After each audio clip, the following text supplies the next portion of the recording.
guest today is Abdulrahman, a young American converted to Islam in an early age. Let us hear his story.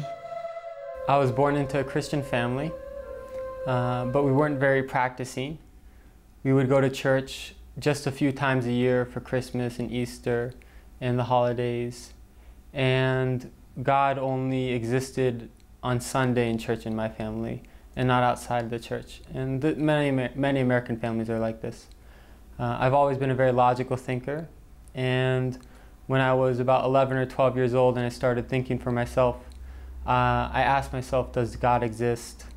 And this question I felt was pushed on me by a clash between science and religion, or rationality and religion in America. And I think that tradition goes back to the Christian church in Europe. And there were always issues between the Catholic Church and science and advancement.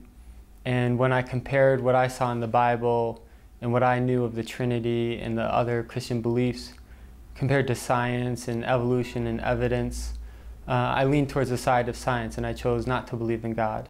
Abdulrahman came to Jordan in a scholarship to study Arabic language with a group of other students. Among them is Jalal, who lives with Abdulrahman in the same apartment. My first exposure to Islam was when my friend in high school became Muslim. And he's also my neighbor, Michael Dan. And when Michael became Muslim, he changed a lot. Before Islam, he was doing a lot of things that were messing his life up, and he was really going down the wrong path.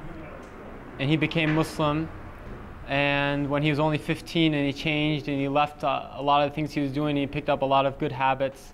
And I asked him, what forced you to change? What made you change and become like this? And he explained that he's Muslim now. And at that time, this was before September 11th, people in America really didn't know a lot about Islam, and even today they don't know a lot. And I asked him, what is Islam? Who are Muslims? And he explained to me about Muslims, and I was surprised that Islam is very close to Christianity and Judaism. And it made a lot of sense to me that there's one God and there's prophets and messengers, but none of the prophets have divinity. Rather, they're just sent by God and they're humans like us. And I didn't really want to become Muslim at that time, but it just made sense to me logically. After a while, I read a book called The Autobiography of Malcolm X.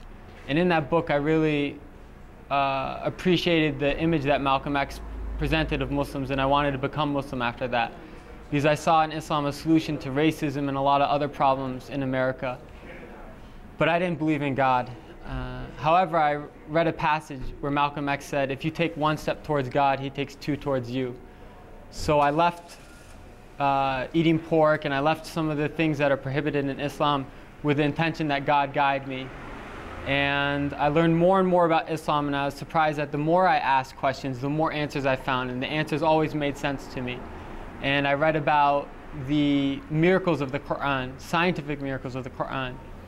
And they're many. I got to know Abdulrahman through a program funded by the State Department called the Critical Language Scholarship, in which we spent 2 months studying in an Arabic country, and it happens to be Amman, Jordan this year.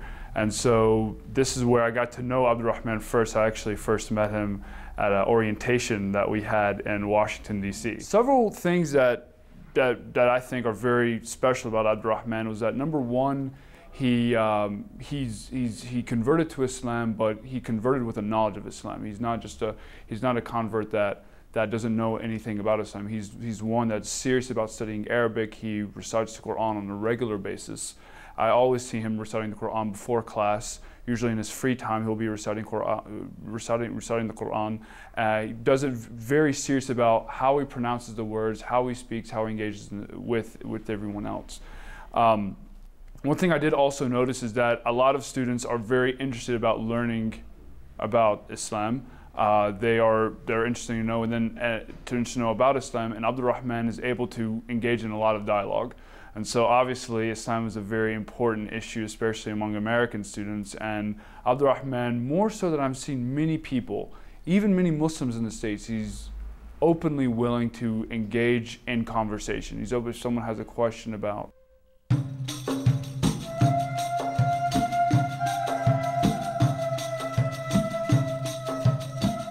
We are now with Abdulrahman in Acre Center. where he takes intensive courses in Arabic language.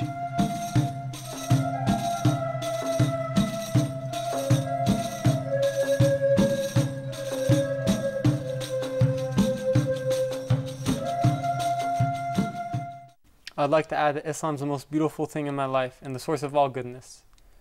It's a message that every soul finds tranquility with, and a sense of purpose and fulfillment and true happiness.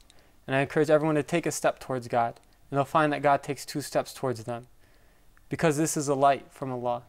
In any way you look at the light, it comes out to be true.